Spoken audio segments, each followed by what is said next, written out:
السلام علیکم ورحمۃ اللہ وبرکاتہ۔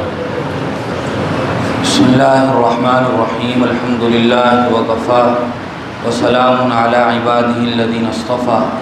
واشہد ان لا الہ الا اللہ وحدہ لا شریک لہ، واشہد ان سیدنا و مولانا محمدا عبدہ ورسولہ صلی اللہ وسلم وبارک علیہ وعلی آلہ وصحبہ وسلم تسلیما کثیرا کثیرا۔ اما بعد فاعوذ باللہ من الشیطان الرجیم، بسم اللہ الرحمن الرحیم۔ وعہدنا الی ابراہیم واسماعیل ان طہرا بیتی للطائفین والعاکفین والرکع السجود، صدق اللہ العظیم۔ محترم بزرگوں، دوستوں، میرے دینی اور ایمانی بھائیوں، رمضان المبارک کا مہینہ پوری آب و تاب کے ساتھ بہت ہی برق رفتاری کے ساتھ اپنی منزل کی طرف رواں دواں ہے۔ رمضان المبارک کا پہلا رحمت کا عشرہ گزر چکا ہے،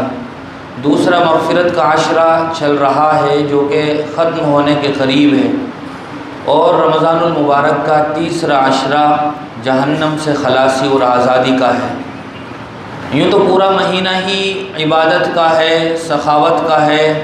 اور فضیلتوں کو حاصل کرنے کا اور اپنے آپ کو بشارتوں کا مستحق بنانے کا مہینہ ہے۔ اللہ تبارک و تعالیٰ کی طرف سے عنایتیں اور رحمتیں، برکتیں ہر لمحہ موسلادھار بارش کی طرح برس رہی ہیں،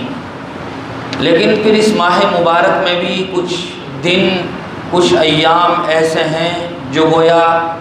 اپنی عبادت کے لحاظ سے انتہا کو پہنچے ہوئے ہیں۔ انہی دنوں میں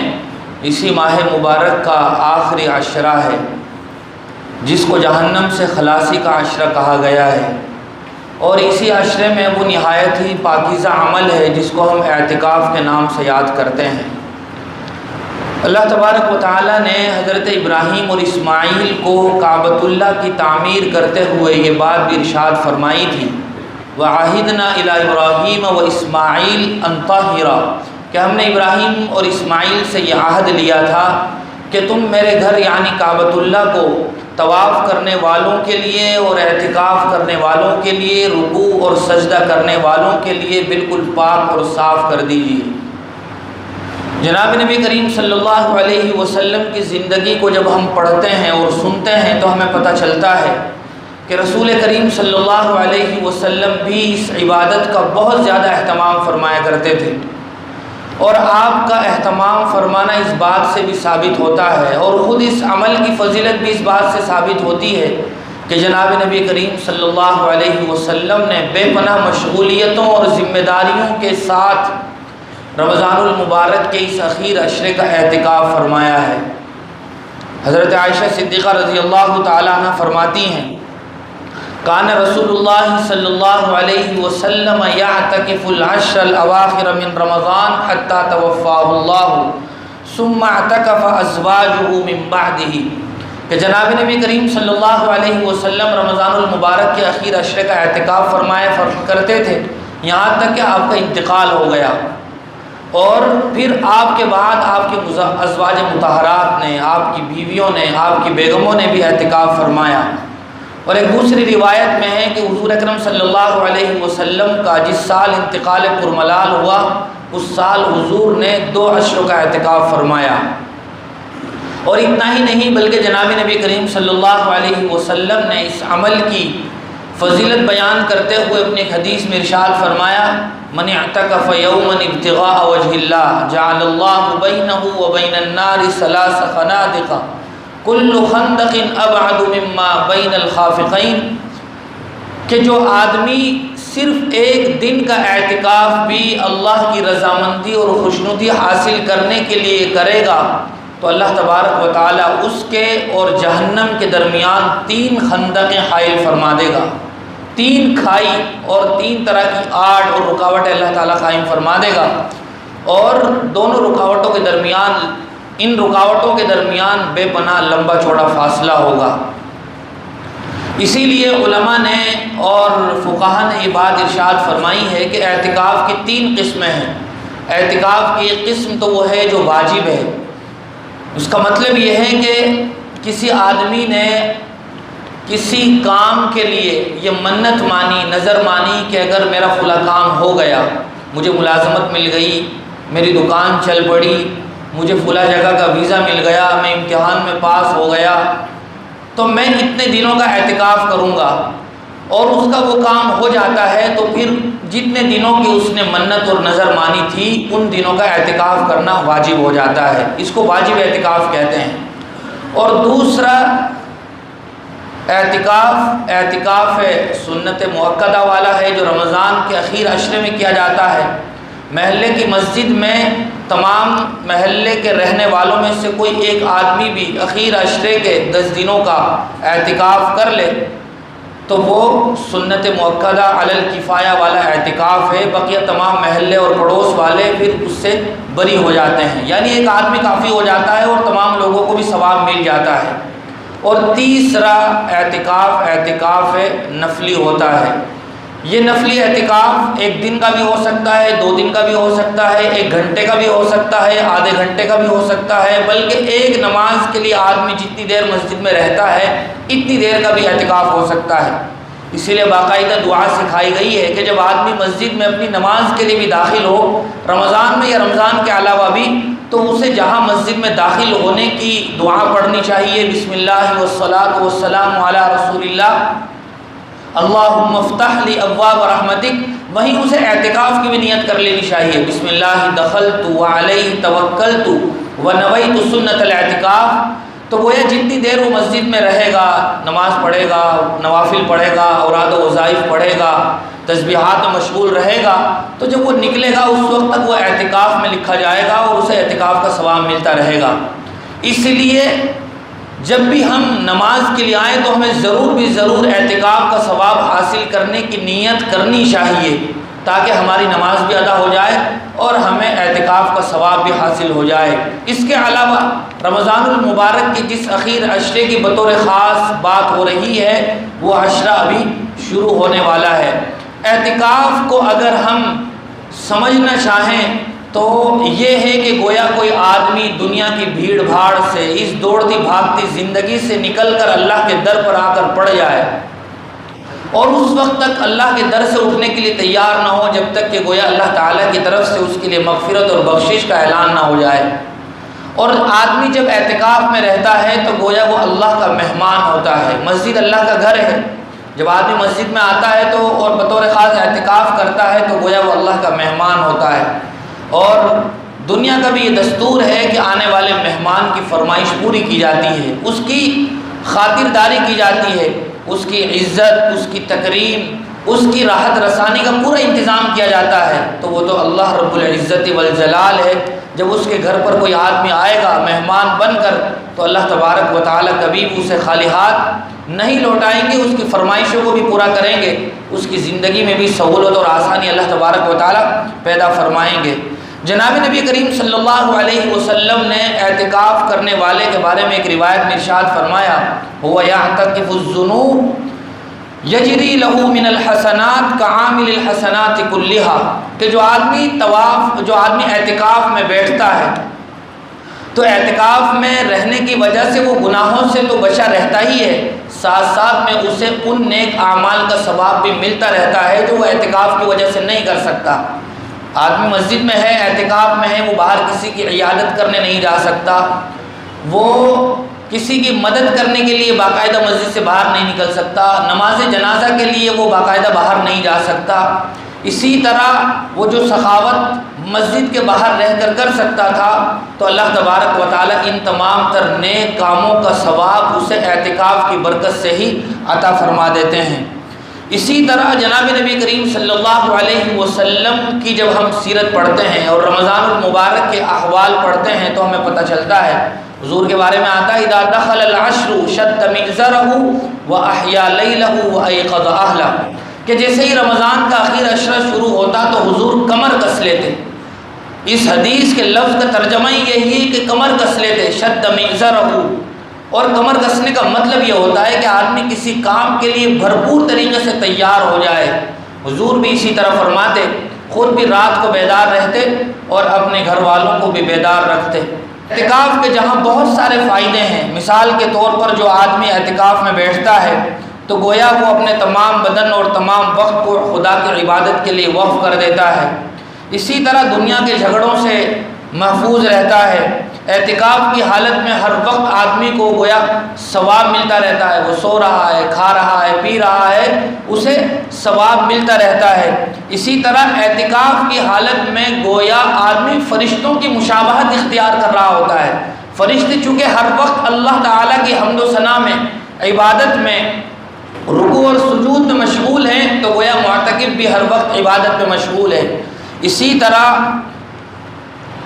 اعتکاف کا جو سب سے بڑا اور اہم فائدہ ہے وہ ہے رمضان المبارک کے اخیر عشرے میں شب قدر کا حاصل ہو جانا۔ لیلۃ القدر آدمی کو مل جائے، اس سے بڑی کیا نعمت ہو سکتی ہے۔ اور رمضان المبارک کا گویا خلاصہ ہے شب قدر کا حاصل ہو جانا۔ شب قدر کے بارے میں اللہ تبارک و تعالیٰ نے قرآن مجید میں پوری ایک سورت نازل فرمائی، انا انزلناہ فی لیلۃ القدر۔ اللہ تعالیٰ نے فرمایا کہ ہم نے اپنی اہم مقدس عظیم کتاب کو نازل فرمانے کے لیے شب قدر کا انتخاب کیا۔ ہم نے شب قدر میں قرآن کریم نازل فرمایا، وما ادراک ما لیلۃ القدر، اور آپ کو کچھ پتہ بھی ہے کہ شب قدر کی کیا فضیلت ہے۔ لیلۃ القدر خیر من الف شہر، شب قدر میں عبادت کرنا 1000 مہینوں میں عبادت کرنے سے زیادہ بہتر ہے۔ شب قدر کی فضیلت کے بارے میں اور اس صورت کے شان نزول کے بارے میں کئی روایتیں ہیں۔ ایک روایت جو بہت مشہور ہے وہ یہ ہے کہ ایک مرتبہ حضور اکرم صلی اللہ علیہ وسلم نے صحابہ اکرام کے سامنے بنی اسرائیل کے ایک عبادت گزار کا تذکرہ فرمایا، اور آپ نے فرمایا کہ وہ 1000 مہینوں تک اللہ تعالیٰ کی عبادت پہ مصروف رہا تھا۔ صحابہ اکرام تو نیک اعمال کرنے کے خوگر رہا کرتے تھے، انہیں تو بس موقع کی تلاش ہوتی تھی کہ کوئی ہمیں نیک کام کا موقع ملے اور ہم کر گزریں۔ صحابہ اکرام کو بڑی حسرت ہوئی اور اس آدمی پر بڑا رشک آیا کہ یا رسول اللہ، ہماری تو عمریں ہی انتہائی مختصر ہیں، کہاں 60 اور 70 سال، کہاں 700 اور 800 سال، کوئی جوڑ ہی نہیں ہے۔ صحابہ اکرام کی اسی رشک بھری نگاہوں کو حضور صلی اللہ علیہ وسلم نے گویا پرکھ لیا، اور اللہ تعالیٰ نے بھی حضور کی چاہت کے مطابق یہ رات ہمیں عطا فرمائی کہ وہ 1000 مہینوں تک باقاعدہ عبادت کرتے تھے، جب انہیں ثواب ملتا تھا۔ اگر کسی امت محمدیہ میں سے کسی فرد کو شب قدر حاصل ہو جائے تو گویا اس ایک رات کی برکت سے اسے 1000 مہینوں سے زیادہ عبادت کا ثواب مل جائے گا۔ اب وہ 1000 مہینوں سے زیادہ کس قدر مہینے ہوں گے، اللہ تبارک و تعالیٰ اپنی حیثیت اور وسعت کے مطابق عطا فرمائے گا۔ جناب نبی کریم صلی اللہ علیہ وسلم کے بارے میں یہ روایت بھی ملتی ہے، کان رسول اللہ صلی اللہ علیہ وسلم یجتہد فی العشر الاواخر ما لا یجتہد فی غیرہ، کہ حضور اخیر عشرے میں جس قدر محنت فرماتے تھے عبادت کرنے میں،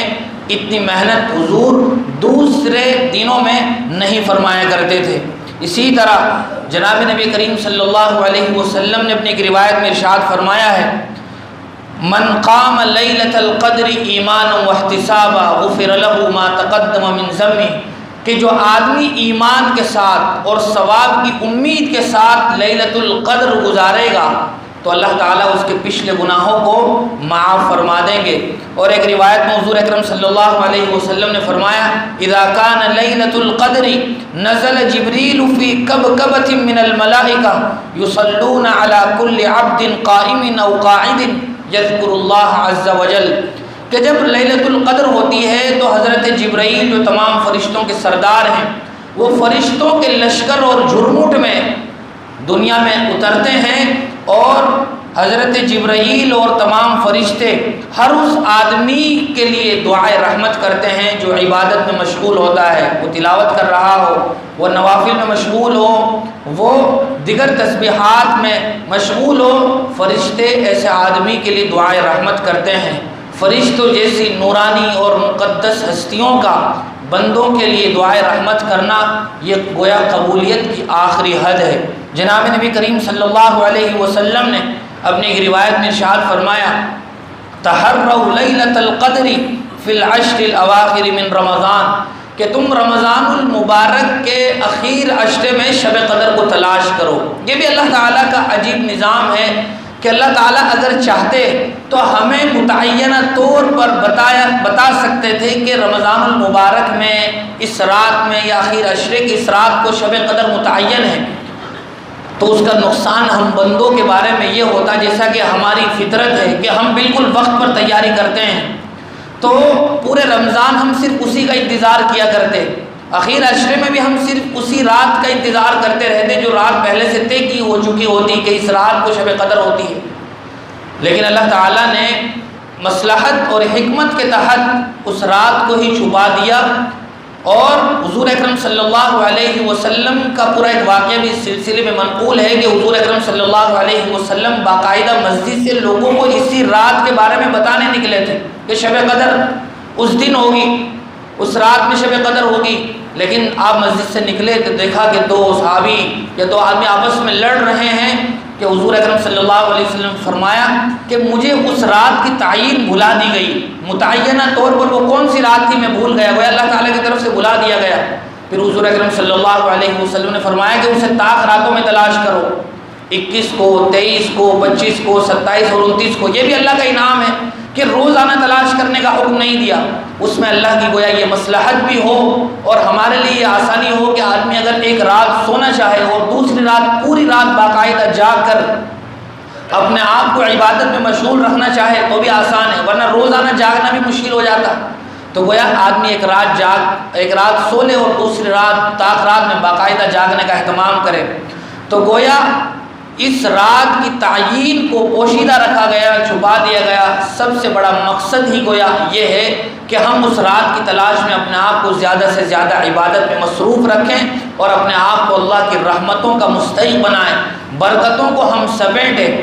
اور اللہ کے رسول صلی اللہ علیہ وسلم سے ایک مرتبہ حضرت عائشہ صدیقہ رضی اللہ تعالی عنہ نے سوال کیا، اس میں بھی ہمارے لیے بڑی آسانی فرما دی۔ انہوں نے پوچھا کہ یا رسول اللہ اگر ہمیں شب قدر مل جائے تو ہمیں کیا مانگنا چاہیے، کیا اس رات عمل کرنا چاہیے؟ حضور اکرم صلی اللہ علیہ وسلم نے ایک دعا تلقین فرمائی، وہ دعا نہایت آسان ہے، ہم میں سے ہر آدمی اس دعا کو یاد کر سکتا ہے، اور شب قدر میں یعنی طاق راتوں میں اس دعا کو اہتمام کے ساتھ کثرت کے ساتھ پڑھ سکتا ہے۔ وہ دعا ہے اللہم انک عفو تحب العفو فاعف عنی، اللہم انک عفو تحب العفو فاعف عنی، اے اللہ آپ معاف کرنے والے ہیں، معافی کو پسند فرماتے ہیں، اے اللہ اب مجھے معاف فرما دیجئے۔ ہم دنیا کے لحاظ سے دیکھیں کہ ہم دنیا کے کاموں میں بہت لمبا وقت تک جاگ لیتے ہیں، کئی راتیں بھی ہم جاگ کر گزار لیتے ہیں، شادیوں کی تیاری کا موقع ہو، کوئی فنکشن ہو، کوئی سیلیبریشن ہو، یا یہ کہ دوسرا کوئی اہم موقع ہو، ہم جاگ لیتے ہیں۔ اور جن لوگوں کی بطور خاص نائٹ ڈیوٹی ہوتی ہے، رات ہی کی ان کی نوکری ہے، تو وہ تو باقاعدہ جاگتے ہیں، کیونکہ سامنے ایک ٹارگیٹ ہے، مقصد پیش نظر ہے، تو جاگنا بھی آسان ہو جاتا ہے۔ تو بحیثیت مومن ہمارے لیے اس سے بڑی کیا بات ہوگی کہ اللہ تعالیٰ نے ہمیں بتا بھی دیا ہے کہ طاق راتوں میں سے کسی نہ کسی رات ضرور شب قدر ہے، تو ہم اس میں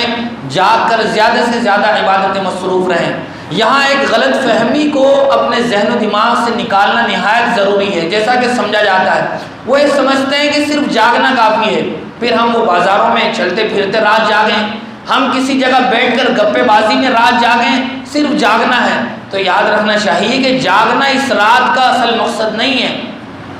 بلکہ اپنے آپ کو جگا کر رات میں عبادت کے لیے خالص کرنا، نماز، نوافل اور دیگر تسبیحات کے لیے اپنے آپ کو جگانا، یہ باعث برکت اور باعث فضیلت ہے۔ ورنہ خالص جاگنے سے